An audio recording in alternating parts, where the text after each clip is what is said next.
hallelujah ògo ní fọ́lọ́run lókè ọ̀run. Bàbá a dúpẹ́ lọ́wọ́ rẹ fún oore tó ṣe fún wa àti fún àánú tí a rí gbà àti ohun gbogbo tí ìwọ Ọlọ́run ṣe fún wa ní ipò yìí. A dúpẹ́ àfìyìn forúkọ mímọ́ yín. Gbogbo bí tí a ti ṣẹ̀ sí yín Olúwa wá dáríjì wá. Inú mi dùn pé mo tiẹ̀ tún padà sórí YouTube. Ògo ní fọ́lọ́run lókè ọ̀run. Bàbá o ṣé, bàbá o ṣé. Fẹ́yìn tí ẹ ti rí fídíò mi tẹ́lẹ̀ ẹ lọ máa wò ó. Èmi gan gbà wọn kan lónìí kódà gan ara mi tún cháàjì wá ni torí pé mo ní yẹn ṣé mi Ìyá Àdúrà náà ló ṣe gbogbo fídíò èmi náà kọ́ ẹ̀mí mímọ́ ni. Ọlọ́run ò ní jẹ́ kẹ́mi mọ́ dágbére fún ẹnikẹ́ni nínú wa lórúkọ Ọlọ́run àwọn ogun. Mo mọ̀ pé a wà nínú oṣù titun nínú ọdún titun. Á dáa fún wa ní orúkọ Jésù. A sì tún wà nínú ọ̀sẹ̀ titun ní ọjọ́ tí òní. Ọdún yìí kù oṣù yìí kù ọjọ́ 15 kí oṣù yóò parí kó tó di pé a tún mú oṣù kan kúrò nínú ọdún 2018. Àwa ní jẹ́ kóṣù yẹn lọ lásán láti sọ àwọn nǹkan kan sínú oṣù náà. Ẹ jẹ́ ká lọ sínú ìwé mímọ́ nínú ìwé Jeremáyà orí kìíní. Ó ní ọ̀rọ̀ Jeremáyà ọmọ Kílíà, àkọlé rẹ̀ sọ pé ìpè Jeremáyà. Ó ní ọ̀rọ̀ Jeremáyà ọmọ Kílíà, ọ̀kan nínú àwọn àlùfáà tí ó wà nínú Átónà àti ilẹ̀ Benjamin, ẹni tí ọ̀rọ̀ Olúwa tọ̀ wá ní ìgbà ọjọ́ Jòṣíà ọmọ Ámónì ọba Júdà àti bẹ́ẹ̀ bẹ́ẹ̀ lọ. Ẹ jẹ́ ká lọ sí ẹsẹ̀ kẹrin. Ó ní nígbà náà ni ọ̀rọ̀ Olúwa tọ̀ mí wá kí èmi kí ó tó dá ọ ní inú èmi ti mọ̀ ọ́, kí ìwọ kí ó sì tó ti inú jáde ni èmi ti ṣe kíni ni èmi ti sọ ọ́ di mímọ́. Èmi sì ti yà ọ́ sọ́tọ̀ láti jẹ́ wòlíì fún àwọn orílẹ̀-èdè.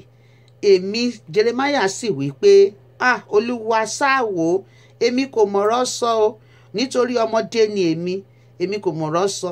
Ṣùgbọ́n Olúwa wí fún mi wípé Ìyá Àdúrà Olorunjuedalo má sọ wípé ọmọ sọ bẹ́ẹ̀ mọ́. Olúwa sì wí fún mi wípé ọmọdé ni èmi sọ pé, ṣùgbọ́n Olúwa sọ tọ́dọ̀ wípé má wípé ọmọdé ni ìwọ. Màá túbẹ̀ yẹn kà verse 7 ní ṣùgbọ́n Olúwa wí fún mi pé má wípé ọmọdé ni èmi, ṣùgbọ́n ìwọ ó lọ sọ́dọ̀ ẹnikẹ́ni tí èmi ó rán ọ sí àti ohunkóhun tí èmi bá pàṣẹ fún ìwọ Ìyá Àdúrà Olorunjuedalo. Má bẹ̀rù níwájú wọn, nítorí èmi yóò pẹ̀lú rẹ. Olúwa yóò pẹ̀lú èmi Ìyá Àdúrà láti gbà mí àti láti wí ní Olúwa wí. Olúwa sì nawọ́ rẹ̀ ó sì fi bá mi ní ẹnu. Ó sì wí fún mi pé sáà wò, èmi fi ọ̀rọ̀ mi sí ọ ní ẹnu. Ọlọ́run á fi ọ̀rọ̀ sí ẹ lẹ́nu. Ìwọ tí ò ń gbóhùn mi ní orúkọ Ọlọ́run àwọn ọmọ ogun, mo ní Olúwa yóò fi ọ̀rọ̀ sí ẹ lẹ́nu. Ọlọ́run á fi ọ̀rọ̀ sí ọmọ rẹ lẹ́nu. Olúwa fi ọ̀rọ̀ sí ọkọ rẹ lẹ́nu. Gẹ́gẹ́ bí ọ̀rọ̀ yẹn ṣe sọ ní ẹsẹ̀ kẹrin, ó ní nígbà náà ni ọ̀rọ̀ Olúwa tọ̀ mí wá. Fẹ́ gbàdúrà lórí pé ọ̀rọ̀ Olúwa tọ̀ mí wá. Kí ni ìtumọ̀ pé ọ̀rọ̀ Olúwa tọ̀ mí wá? Ọ̀rọ̀ Olúwa tó bá tọ̀yàn wá, ó máa ń fúnyàn ní ìtùnú. Ó máa ń correct èèyàn. Ọ̀rọ̀ Olúwa ó máa ń correct èèyàn. Ọ̀rọ̀ Olúwa ó máa ń fúnyàn ní oore ọ̀fẹ́ láti pé kéèyàn rìn dáadáa, kó lè hùwà dáadáa, kó lè ṣe bó ti yẹ kó ṣe, kó ba lè rí bó ti rí. Nítorí náà fẹ́ gbàdúrà, fẹ́ sọ fọlọ́run pé Olúwa jẹ́ kí ọ̀rọ̀ rẹ ó tọ̀ mí wá nínú ọdún 2018. Olúwa jẹ́ kí ọ̀rọ̀ rẹ ó tọ̀ mí wá, kí ọ̀rọ̀ rẹ ó wúlò fún mi, kí ọ̀rọ̀ rẹ kó tọ̀ mí wá. Ẹ gbàdúrà pé bàbá ní orúkọ Jésù àpáta ayérayé bí sáde mi, Olúwa jẹ́ kí ọ̀rọ̀ ó tọ̀ mí wá, jẹ́ kí ọ̀rọ̀ ó tọ̀ ọmọ mi wá, jẹ́ kí ọ̀rọ̀ ó tọ̀ ọkọ mi wá, jẹ́ kí ọ̀rọ̀ ó tọ̀ mí wá, jẹ́ kí ọ̀rọ̀ ó tọ̀ mí wá. Ẹ já gbàdúrà. Ó nígbà náà ni ọ̀rọ̀ Olúwa tọ̀ mí wá, wípé tí ọ̀rọ̀ Olúwa bá tọ̀yàn wá ó lè gbé wa sókè. Ọ̀rọ̀ Olúwa tí mo fẹ́ kó tọ̀ wá ni pé kó gbé ẹ sókè.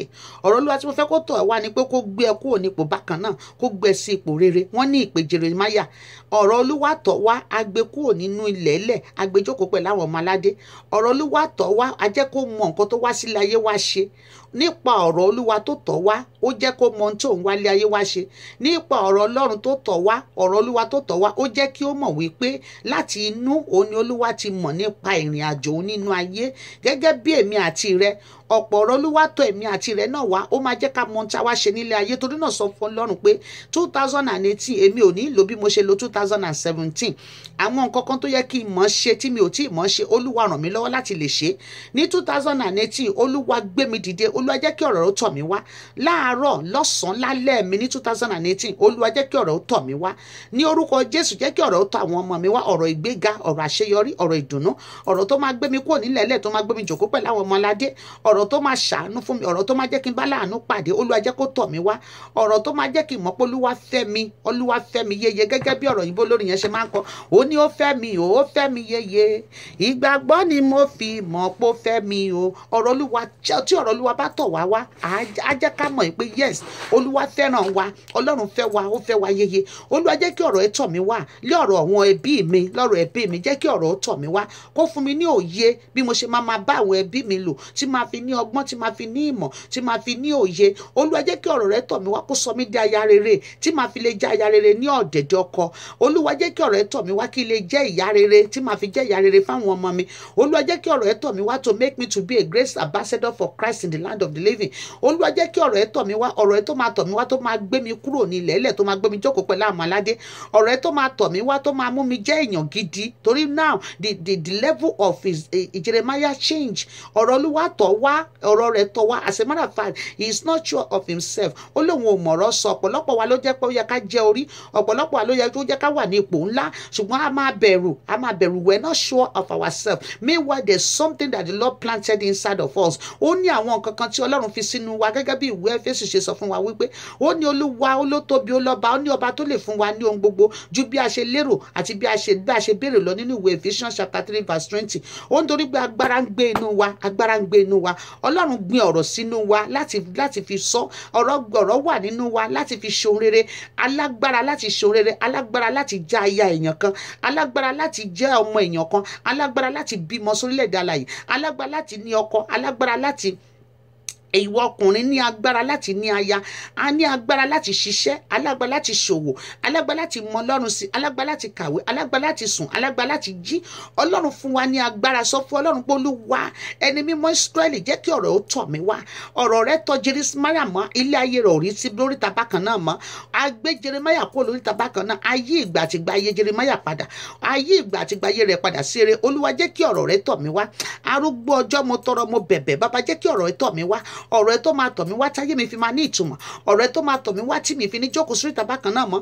ọ̀rọ̀ ẹ tó máa tọ̀ mí wá tó máa mú mi pàdé olóore àti aláàánú mi. olúwa jẹ́ kí ọ̀rọ̀ rẹ tọ̀ mí wá. ó ní ọ̀rọ̀ rẹ olúwa sì tọ̀ mí wá. ó ní kí èmi tó dá ọ, kí olúwa tó dá mi, ó ti mọ̀ mí, ó lóun mọ̀ mí. ó ní kí èmi kí ó sì tó tinú ìyá mi jáde wá. ó ti sọ mí di mímọ́, olúwa sọ mí di mímọ́. ẹ jẹ́ á gbàdúrà. ó ní before I formed thee, I know you from the before I formed thee in the belly, I knew thee, and before thou come forth of the womb, I sanctified thee. Lord, first sanctify me in the mighty name of Jesus. bóyá gbogbo ohun tá a ti jẹ, gbogbo ohun tá a ti yà, ibi tá a ti yà, gbogbo ibi tá a ti lọ, ó ti sọ wá di àìmọ́. ọlọ́run á sọ ẹ́ di mímọ́. ìwọ tó ń gbóhùn mi, ọlọ́run á sọ ẹ́ di mímọ́. èmi náà tí mò ń sọ̀rọ̀ ní orúkọ ọlọ́run àwọn ọmọ ogun, olúwa sọ mí di mímọ́. bíbélì sọ wípé nínú ìyá wa, ó sọ fún wa, ó ní èmi sì mọ̀ wípé, ó ní kí olúwa kó dá mi, kó tó dá mi ní inú, olúwa ti mọ̀ mí, ó ló sì ti sọ, kí n tó tinú jáde wá, ó ti sì sọ mí di mímọ́. olúwa ọlọ́run alààyè, gbogbo tó pollute mi, gbogbo tó wà lọ́wọ́ mi tí ò ní jẹ́ kí n di mímọ́ síbẹ̀síbẹ̀, lórúkọ Jésù olúwa gbà kúrò lọ́wọ́ mi. ẹ jẹ́ á gbàdúrà ká sọ fọlọ́, gbogbo tó lè sọ mí di àìmọ́, gbogbo tó lè sọ ẹ́ di àìmọ́, ìwọ tó ń gbóhùn mi, tó ń wò mí yìí, sọ fún ọlọ́run pé kí ọlọ́run kó gbà kúrò lọ́wọ́ rẹ. kí ló lè sọ ẹ́ di àìmọ́? kí ni nǹkan náà? sọ fún olúwa gbà kúrò lọ́wọ́ mi. ohun tó lè sọ mí di àìmọ́, arúgbọ́jọ́ gbà kúrò lọ́wọ́ mi. ohun tí ò ní jẹ́ kí n ṣèfẹ́ rẹ, olúwa gbà kúrò lọ́wọ́ mi. ohun tó lè sọ mí di àìmọ́, olúwa gbà kúrò lọ́wọ́ mi. ohun tó lè sọ ọmọ mi di àìmọ́, olúwa gbà kúrò lọ́wọ́ ẹ̀. ohun tó lè sọ ọkọ mi di àìmọ́, olúwa gbà kúrò lọ́wọ́ wọn. ẹ gbàdúrà, ẹ sọ fọlọ́run pé olúwa, ẹni mímọ́ Ísírẹ́lì, olúwa sọ mí di mímọ́. olúwa sọ mí di mímọ́. ẹ jẹ́ á gbàdúrà, ẹ jẹ́ á sọ fún ọlọ́run pé olúwa bàbá mi àtọlọ́run mi, olúwa sọ mí di mímọ́, olúwa sọ mí di mímọ́, olúwa sọ mí di mímọ́, ẹlẹ́dàá mi sọ mí di mímọ́, Jehovah sọ mí di mímọ́, arúgbọ́jọ́ sọ mí di mímọ́, sọ àwọn ọmọ mi di mímọ́. ó ní kí n tó jáde nínú, ó lóun ti mọ iṣẹ́ tí máa ṣe. ìjẹ́ náà wọ náà mọ iṣẹ́ tó máa ṣe. ìwọ náà béèrè lọ́wọ́ ọlọ́run, jẹ́ kí ọ̀rọ̀ ọlọ́run tọ̀ wá. tọ̀rọ̀ ọlọ́run bá tọ̀ ẹ̀ wá, wà á mú iṣẹ́ tó yẹ kó ṣe. ẹni tó yẹ kó ṣiṣẹ́ ìránṣẹ́ tó lọ ṣe nọ́ọ̀sì, ẹni tó yẹ kó ṣe nọ́ọ̀sì tó lọ ń tata, ẹni tó yẹ kó jẹ́ dókítọ̀ tó lọ ń gbégbá ìbò. ṣe mọ̀ pé wọn mọ nǹkan tó wá ṣe láyé ni, ṣùgbọ́n tí olúwa bá jẹ́, tí ọ̀rọ̀ olúwa bá tọ̀ ìwọ tó ń gbóhùn mi, bí olúwa ti ń bẹ tẹ́mi rẹ̀ ń bẹ láyè, wá mọ tó wálé ayé wá ṣe. sọ fún ọlọ́run bàbá mi àtọlọ́run, olúwa jẹ́ kí ọ̀rọ̀ ó tọ̀ mí wá, olúwa jẹ́ kí ọ̀rọ̀ ẹ tọ̀ mí wá, sọ mí di mímọ́ lórúkọ Jésù. gbogbo ìwà ìmọ́ lọ́wọ́ mi, olúwa gbà kúrò lọ́wọ́ mi. ìwà ìmọ́ lọ́rùn ayé àwọn ọmọ mi, olúwa gbà kúrò lọ́wọ́ wọn ní orúkọ Jésù Kristi olúwa wa. àmín àmín lórúkọ Jésù. ọlọ́run fún wa ní confidence, ọlọ́run fún ọmọkùnrin ní confidence, pàpà síbẹ̀ wọ́n sọ pé òun ò mọ̀rọ̀ sọ. olúwa ní kó má sọ bẹ́ẹ̀ mọ́, olúwa ní kó má sọ bẹ́ẹ̀ mọ́. ó ní ṣùgbọ́n olúwa wí fún mi pé má wí pé ọmọdé ni èmi, ṣùgbọ́n ìwọ ìwọ ó lọ sọ́dọ̀ ẹnikẹ́ni tí èmi bá rán ọ sí, àní ohunkóhun tí èmi bá pàṣẹ fún wọn ni ìwọ ó sọ. Àwọn ní má bẹ̀rù nítorí wájú nítorí wọn, nítorí èmi wà pẹ̀lú rẹ láti gbà ọ́. Olúwa gbà mí.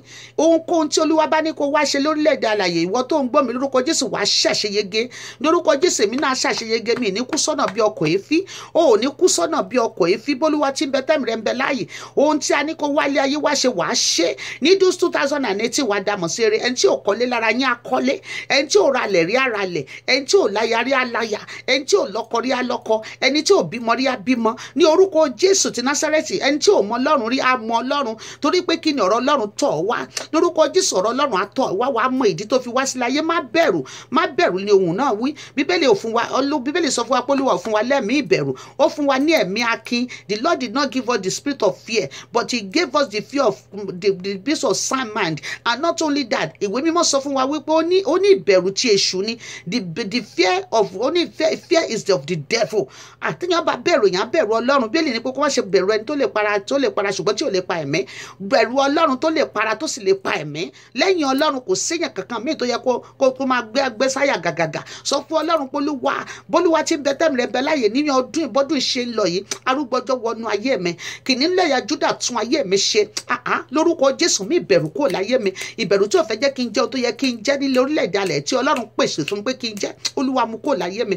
Olúwa mú ìbẹ̀rù kúrò láyé àwọn ọmọ mi. Mú ìbẹ̀rù kúrò nínú ìgbéyàwó mi. Mú ìbẹ̀rù kúrò nínú ìwọlé àti ìjáde mi lórílẹ̀-èdè alààyè. Olúwa mú ìbẹ̀rù kúrò. Olúwa mú ìbẹ̀rù kúrò. Olúwa mú ìbẹ̀rù kúrò. Olúwa mú ìbẹ̀rù kúrò. Olúwa mú ìbẹ̀rù kúrò. Arúgbọ́jọ́ mú ìbẹ̀rù kúrò. Olúwa mú ìbẹ̀rù kúrò. Ní orúkọ Jésù Kristi, Olúwa àtolùgbàlà wa, àmín àmín lórúkọ Jésù fáyà.